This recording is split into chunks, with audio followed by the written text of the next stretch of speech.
Hey, good morning. It's actually Friday afternoon for me.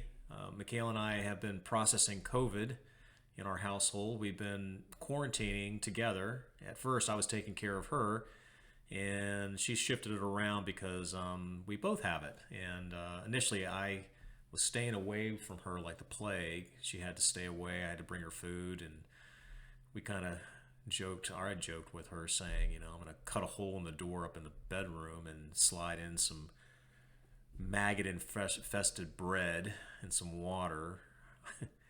But we both got COVID.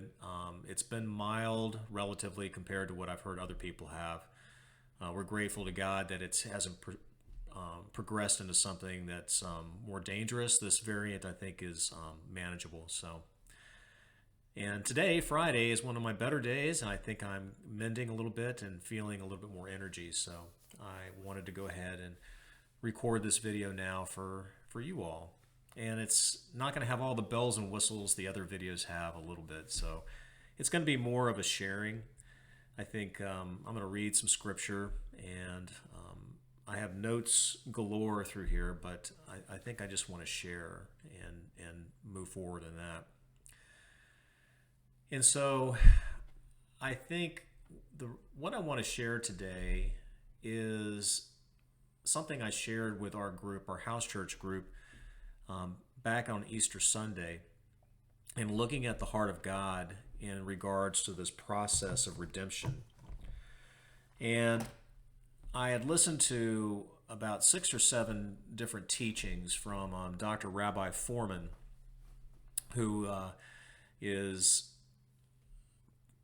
has a website called AlephBeta that I subscribe to, and the content comes from a lot of his teaching. And he is an expert in looking at ancient commentators and the ways that they went into what's called the Midrash and explained things that the Old Testament Torah had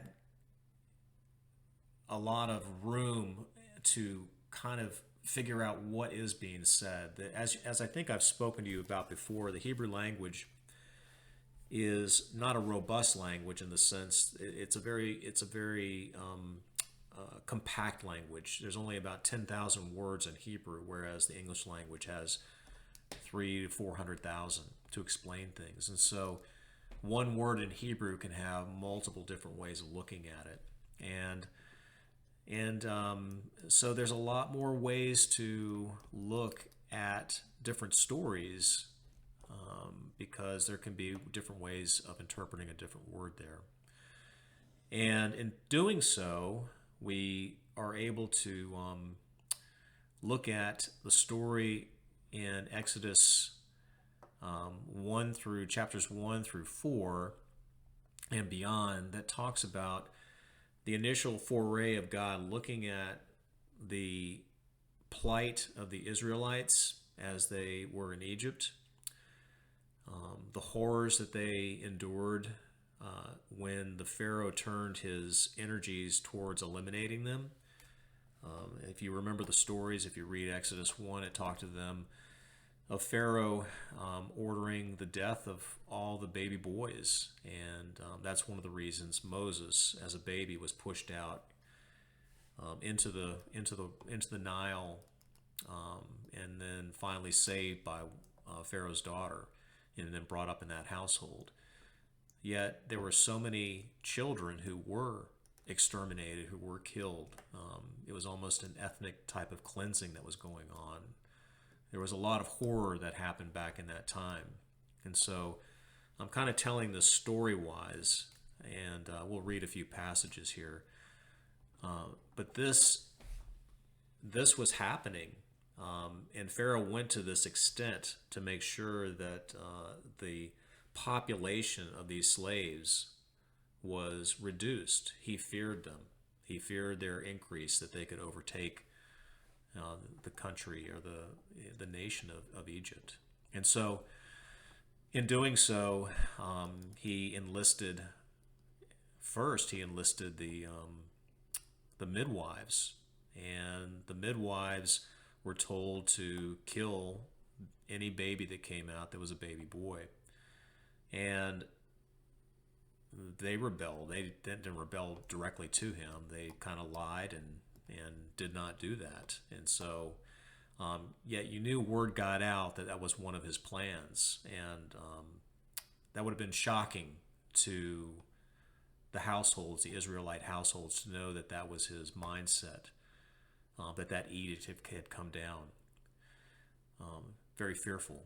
And then when that didn't occur and that didn't work, he went to the extent of ordering not just his army or his officials to go out and kill the firstborns.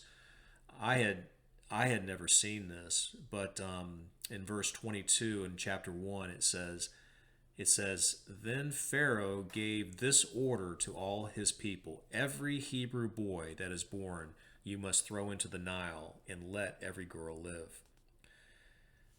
This is hugely, hugely traumatic. So this is not just officials coming around in uniform and knocking on your door and taking your baby away, which would have been traumatic in and of itself. What this meant was that there could be a neighbor next door who heard your new baby boy cry and find out it was a boy, and then in the middle of the night take that baby and throw it into the Nile and to kill. It's interesting, he says throw it into the Nile.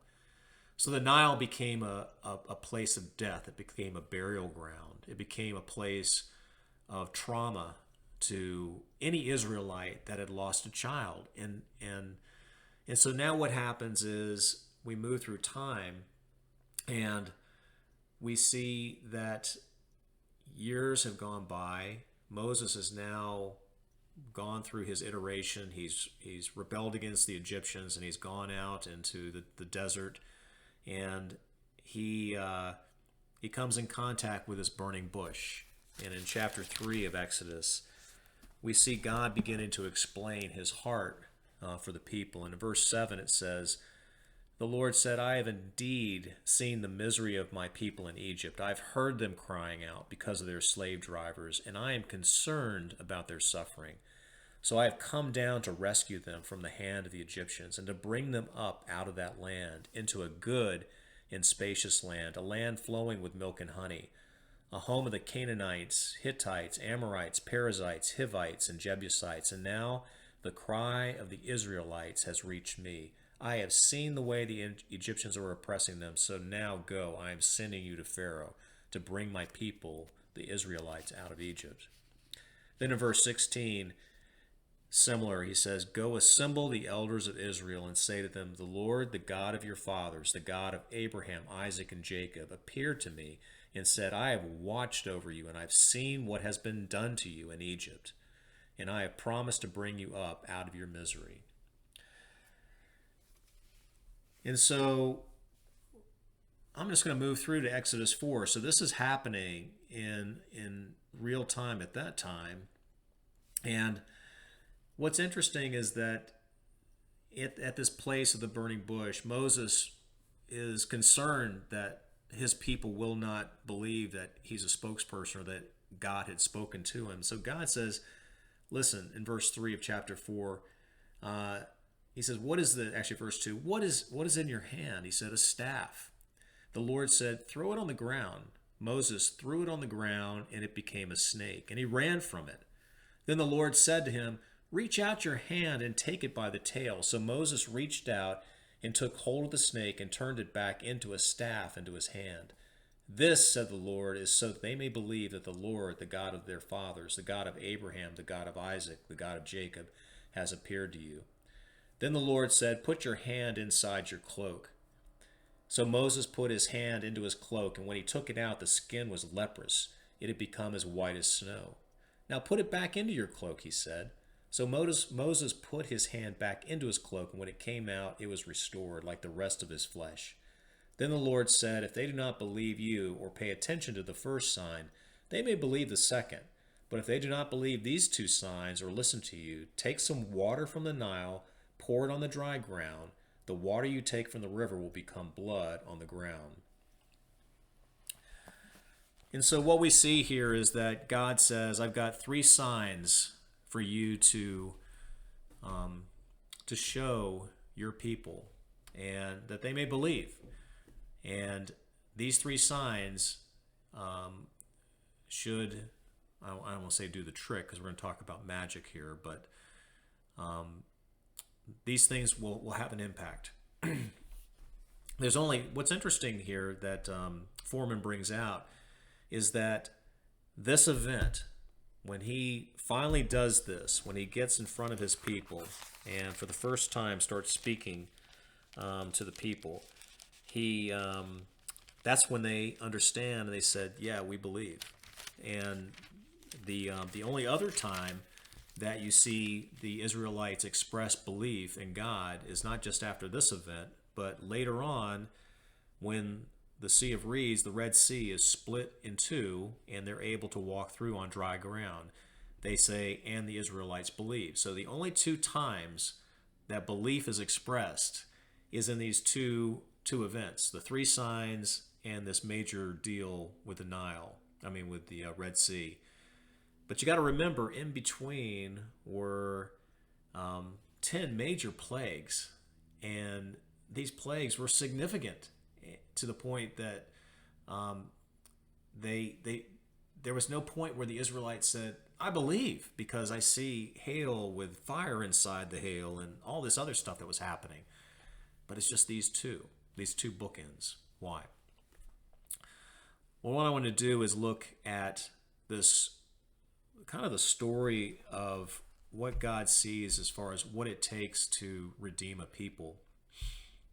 You know, for the Israelites, redemption included freeing them physically, but also redemption included recognizing what was done to them also. And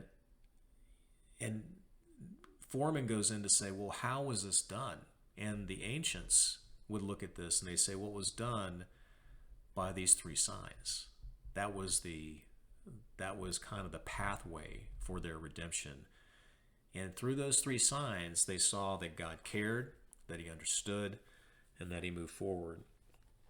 And so, again, I've got a number of notes, but I'm going to speak from what I remember. It's a lot easier right now. So if you look at, let's look at the sign of the staff becoming a snake and then going to a staff. And actually look at the other two too, because the ancients, the other two, the hand inside of the cloak becomes leprous and then comes out it's not. And then the last one, the water turning from the Nile turning to blood. And so these signs in and of themselves two of them at least could be replicated by the magicians, and they're shown to have been replicated. The Egyptians, when they're confronted with Moses with a staff and the snake becoming a snake, they do it also. The water, the Nile running red, not a big deal. They do the same thing. And so these signs in and of themselves, they're replicated.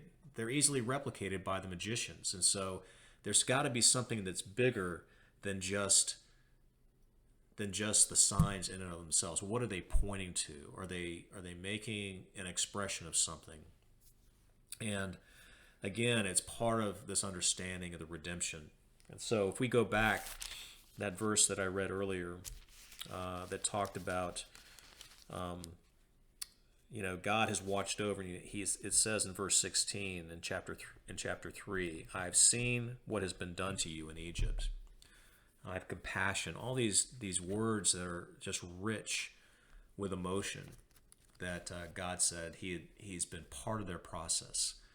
And so redemption, again, is not just freeing you, but it's understanding what trauma you've gone through. And so, if you look at these signs in and of themselves, let's look at the one that has most significance to them. For them to see Moses pour water from the Nile, not just any water, but water from the Nile, and pour it onto the ground and it to become blood. What the ancients looked at that as is we understand, God's saying, I understand what happened 40 years ago with this killing of all these innocents, all these children, these baby boys being thrown into this water. And by making it red meant that they understood that I have seen the killing. You know, at night, if a neighbor came in, that was 40 years ago, they came in and they took somebody's baby and they threw it in the river, killed the baby, threw it in the river. That river would absorb that death. It would completely conceal it. If you looked at that river the next day, it could be very calm, very placid, as if nothing happened. And by God saying, I want to take the Nile, water from the Nile, pour it out, and it's going to be red, it's going to stay red, is saying, I see that trauma. I walk with you in that trauma. I see what has happened to you. I have compassion on what happened to you. And that's how a Jew would look at that sign. That they would see that in that manner. Significant in and of itself. The other sign where it talks about the staff becoming a snake and then back to a staff, without getting into all the major details, I wanted to mention that for something to happen where there is a decision to exterminate a population, the government that's in control, that's doing the exterminating, or whomever it would be, has to dehumanize, has to express fake news in order to get his people behind the whole process of what's happening. And we've seen that currently, obviously, with the war that's ongoing, the falsities that have been expressed, the dehumanization, the name calling, all those different things that come into play. It allows others to do things that they normally wouldn't do. If you look back at World War II, Nazi Germany, the things that were expressed towards the Jewish population, it dehumanized them. It allowed that regime to go through and do the horrific things that they did because there was a dehumanization of it. And you actually see Pharaoh doing the same thing when he understands that this people is moving in a direction population-wise that's a little threatening. If you look in Exodus chapter 1, it says in verse 6, Now Joseph and all his brothers and all that generation died, but the Israelites were exceedingly fruitful. They multiplied greatly, they increased in numbers, and they became so numerous that the land was filled with them. And before I continue on, I want you to realize that this language is almost dehumanized in and of itself. It's almost as if God, through the author here, is trying to express the viewpoint of what an Egyptian might say. The land was filled with them. That's not, that's dehumanization. I mean, it's terrible. You look at it. Exceedingly fruitful. They multiply greatly. It's almost like they were insects.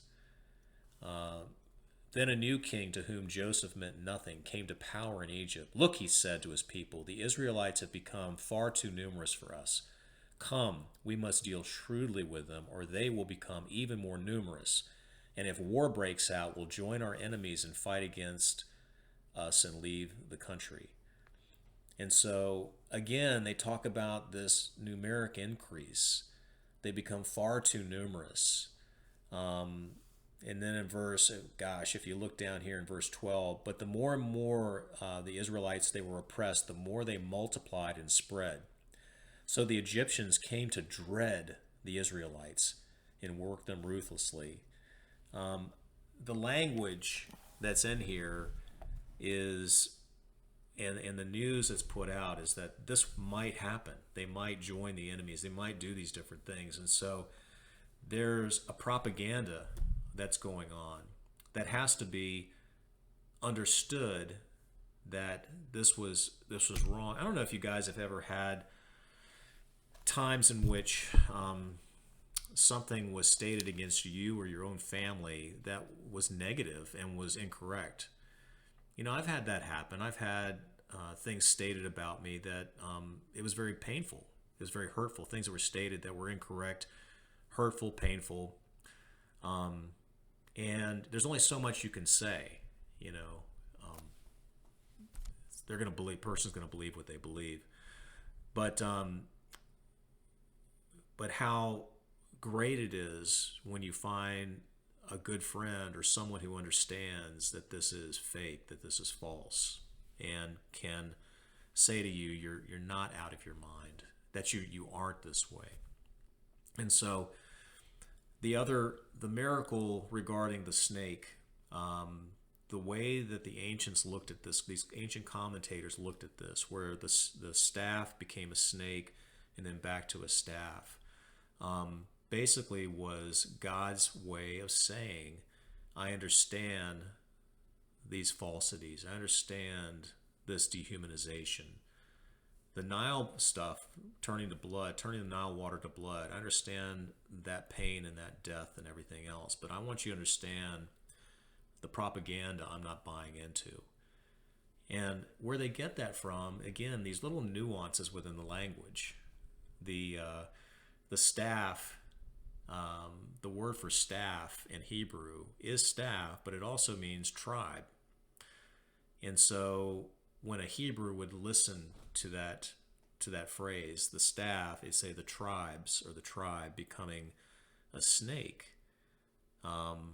kind of like what was expressed here. Just snakes are, you know, you recoil at snakes. It says, you know, Moses, when God first made him do this, before he says, hey, grab the tail, it says Moses withdrew.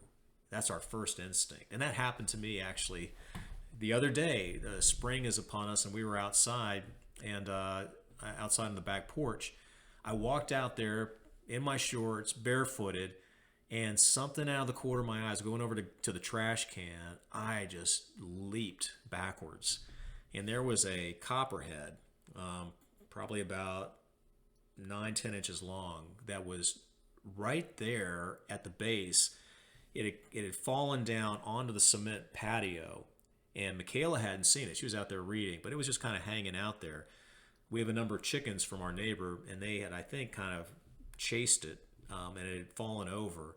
And when I jumped back, I could see it kind of jumping at me. It had actually done a strike motion, but I was away from it. And so I think I have this instinct because of my forestry background. I was in the woods all the time and been around a lot of snakes, a lot of copperheads, a lot of moccasins. So I think I'm always, even though I'm not in a wood situation, I'm always major alert toward anything moving. And so this snake jumps at me, and I recoiled. And it says Moses did the same thing. When that staff became a snake, he jumped back.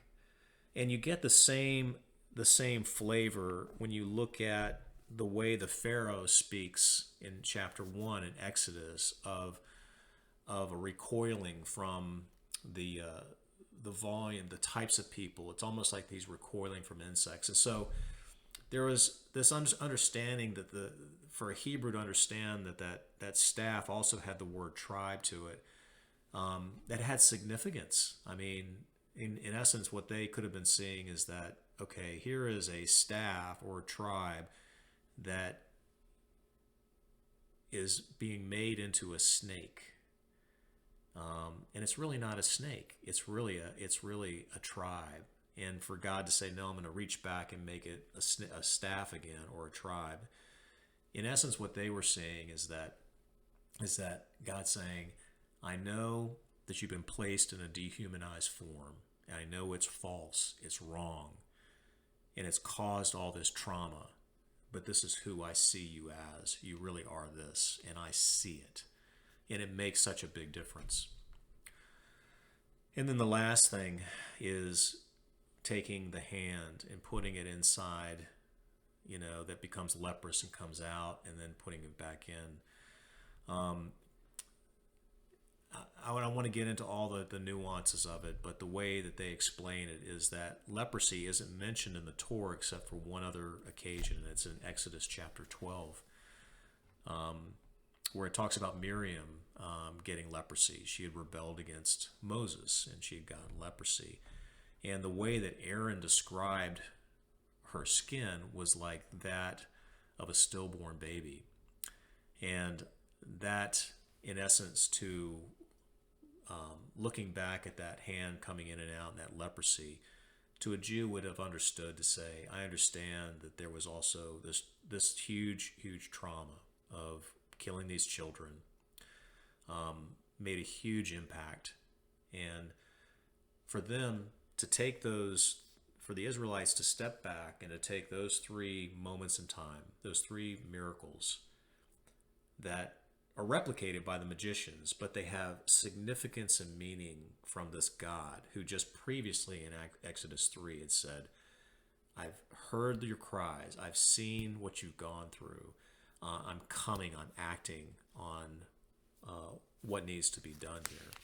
And so I just think what God is doing is going through this redemption process. The redemption process for us is not just freeing us from sin, and forgiving us and getting it out of the way, but it's also walking through the trauma of how we got there, of walking us through and saying, I see this.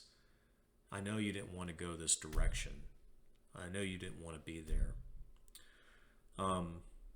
I had a situation, I don't know if I want to do this on YouTube where it's complete, but I had a situation, a relationship, I won't tell you where or when, that happened. I do tell you, it was before marriage, it was before Christianity, where there was a possibility that the girl that I was with had gotten pregnant, and I know she didn't have a baby, so the baby would have been aborted. I didn't know if anything had happened, and so I had a number of weeks ago just talking to an old friend of mine and kind of brought this up, and he said, no, I know that didn't happen, because he was good friends with this girl, and he knew that never had happened.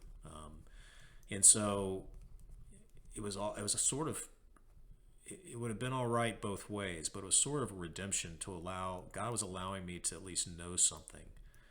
I had been forgiven of that, yet I always wonder what the ramifications of my misdeeds and my sins were back in the past. And this is one that I have a little bit more closure for.